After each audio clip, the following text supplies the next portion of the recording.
Hello everyone. Welcome to Introduction to 3D Modeling with Cinema 4D. My name is Carlo Diego and I will be your host throughout this course.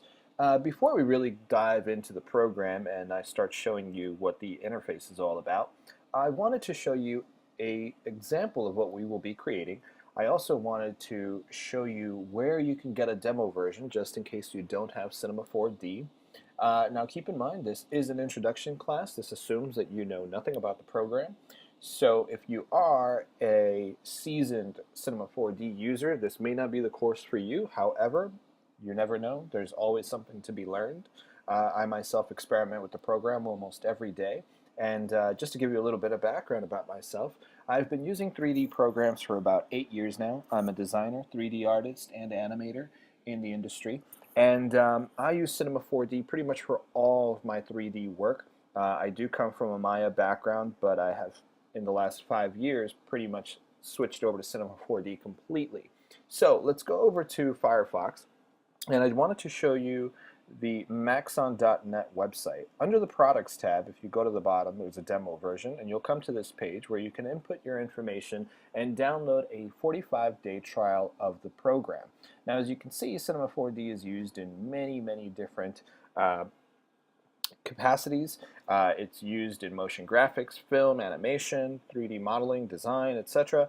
When you do come to the bottom, I would recommend that you download Cinema 4D Studio since it's the one that offers the most tools within the program.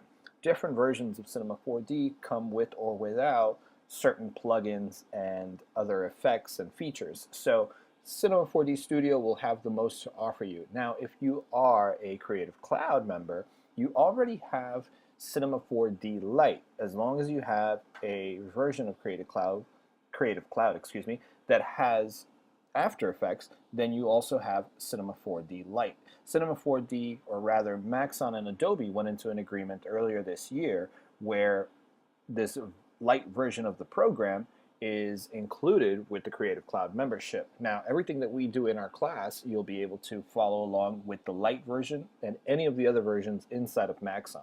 So with that said, let's move over to preview so that I could show you a sample of what we will be creating. So we will be creating an interior render.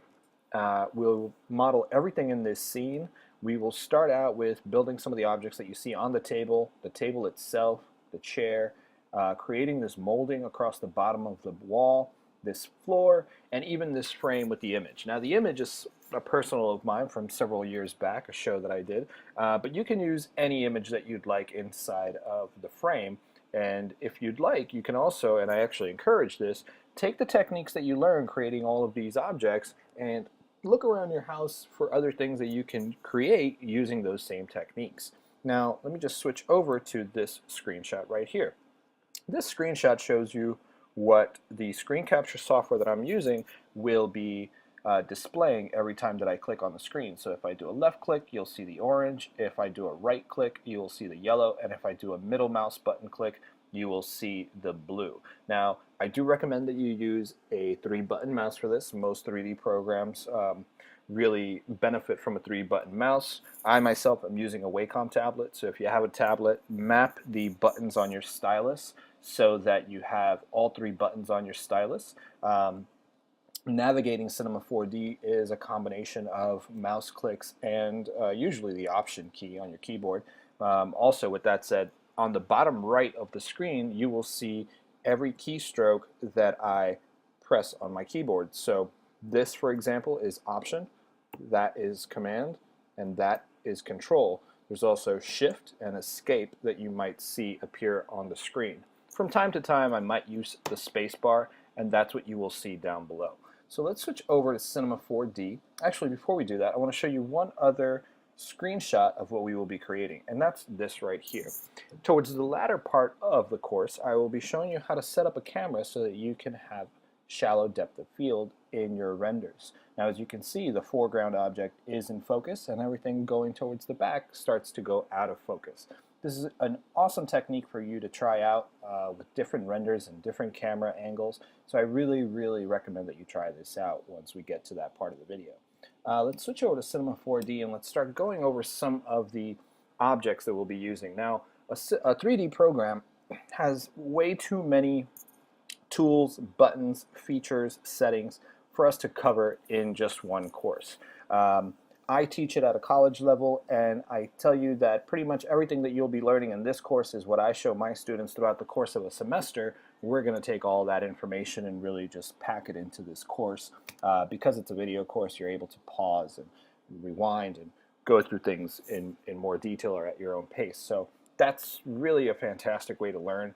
And by all means, send me an email, drop me a note on Twitter at Carlo Diego, or just put it in the comments and we'll work through this together.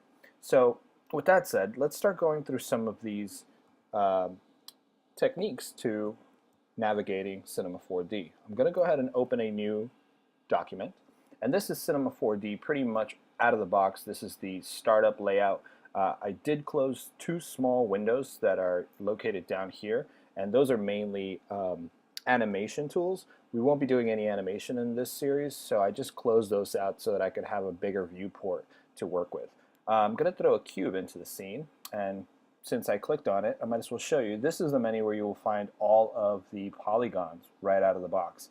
So if you need a sphere, this is where we'll go. If you need a cube, cylinder, etc., you'll go to this menu here. They are also accessible up here on the Create Object menu, but I find that coming up here is a little bit more tedious than just clicking on this button and visually seeing what I want. Excuse me. So really quick, navigating in Cinema 4D is usually a combination of holding down the Option key and left mouse button clicking to rotate. You can also rotate by going up here to this upper right hand corner and using this circle with a dot inside the center. If you click and hold on it, you don't need the Option key, you can rotate around the scene and around your object. But using this combination of keyboard and mouse click is really the best way to go about it. Now another thing you can do is if you do Option and right mouse click, you can zoom in and out. You can also zoom in and out using this button right here. You can just click and drag just as we did before with the rotate, and you could move in and out. If you need to pan around your scene, you would use this first button up here, or you would use the Option and middle mouse button to pan around your scene. So those are the three most important things in terms of navigating inside of Cinema 4D. Most 3D programs have a very similar workflow, so it's really important to get used to those things right out of the box. So if we go down let's go across the top first. This first menu here will have all your selection tools. Depending on which selection tool you have, they work a little bit differently. This one is just like a click and drag kind of a thing. If you go to the rectangle selection, you create marquees, very similar to Photoshop. If you use the lasso, again, very similar to Photoshop, it just automatically starts to complete the shape before you even finish it. And then you have a polygon selection at the bottom where you can create polygonal selections. So those are the four selection tools, but one of the most important things to show you, or two of the most important things to show you, at least for the live selection tool, is that it has a radius that if you click and drag with your middle mouse button, you can change the radius of your selection tool. So you see the radius here is changing as I right click and drag back and forth. Now another thing that's really important to note is the only select visible elements. If you have this checked on, then whenever you click on an object, you're only selecting the faces or the parts of the object that are facing the camera. To better show you what I'm talking about, I'm going to make this object editable, and we'll be doing this quite a bit throughout the series. You can either press this button or hit the letter C, and you'll make it editable. Now we've already got the live selection tool, so we're going to go to Faces, and since I've only got select visible element selected, I'm only selecting this face. Now if I uncheck only select visible elements and I click here, I'm actually selecting straight through it. So I selected two faces. If I click here, I'm selecting those two faces. So keep those things in mind as you go through the series of videos. Another thing that's important to note is that once you've made something editable, you can select faces, as we've been doing just now, edges, or points. All of these we will cover in later videos. I just wanted to touch upon them right now. Now, if you want to move the entire object, you would click back on this object mode and you can move the entire object. So those are the four different ways, the four main ways to manipulate an object. If you go across the top, we've got our move, scale, and rotate tool. And those do just that. They rotate, they scale, and they allow you to move things. Each one of these handles, the red, green, and blue ones, are representing the different axes inside of the viewport. So X is always going to be red, Y is always going to be green, and Z is always going to be blue. So just keep those things in mind. Now you also see these bands right here, X, Y, and Z, inside of the viewport. That's just kind of to orient you and let you know what's going on. This is our horizon line, and probably helps if I turn on my grid. So now you see where my floor would be. I tend to turn the grid off when I'm working in Cinema 4D, but this is the way you'll see it once you install it. So once we go through, we move past these will be our render settings. We'll be using this mostly. This is the quick render, just to get a quick view of what that will look like. We might also experiment with the render region. This allows you to select just a portion of it to render. So if you click and drag, you can create just one part of that that's being rendered. And then the render settings, which has a bunch of different features or a bunch of different settings to offer, we'll be covering those much later on in the series. So don't worry about these two at the moment. This one is just kind of to give you a preview of what it'll look like in the end.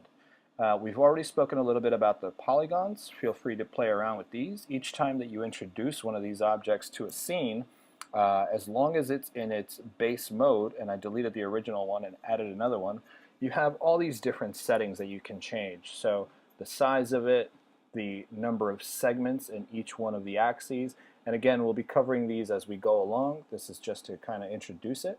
If you go up to display, garage shading with lines, you can start to see these segments that I'm adding to the model. So keep that in mind. If you ever need to see the actual geometry, just go up to display, turn on garage shading with lines, and make sure that wireframe is turned on as well. So keep going down the list up here. Excuse me. These will be our spline tools. We'll touch upon some of these later on in the videos, starting with maybe the vase once we start creating the vase. We'll explore NURBS modeling and more about that as we go along. We'll explore some of these modeling objects, mainly bool, connect, and symmetry. We won't really touch upon deformers, but if you want to play around with those, just drop that on top of it, and then you can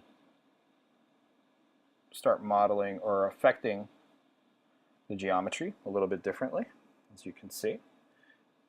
But we won't really deal with deformers in this. Feel free to play around with those and ask me any questions if you want to move or play around with those. We'll also be introducing a camera and finally some lights. So that's really the basic tools that we'll be working with. There's a lot more to the program, but those are really the basics that I want to focus on. I don't want to overwhelm you. I want to introduce you everything that you need to get started and really go on from there to start creating your own things. Now, one last thing before I wrap up this video is this window down here, you'll see create, edit, function, and texture, is the material manager. The material manager is where you can create different textures for your objects. So we'll introduce this, I believe, in video number 3, if I remember correctly. But that is really how you start to add color and texture to your objects. So with that said, that's really just an overview of everything that we're going to be covering. I'm really excited to be taking you upon this journey of learning 3D modeling in Cinema 4D. There's a lot to cover and a lot to learn. Like I said, it's one of my favorite programs to work with. But again, my name is Carlo Diego. I will be your host throughout this series of videos, and I really hope that you guys enjoy it as much as I enjoy working with it and learning and showing other people how to use it. So hope to see you soon in the next video. Take care. Bye-bye.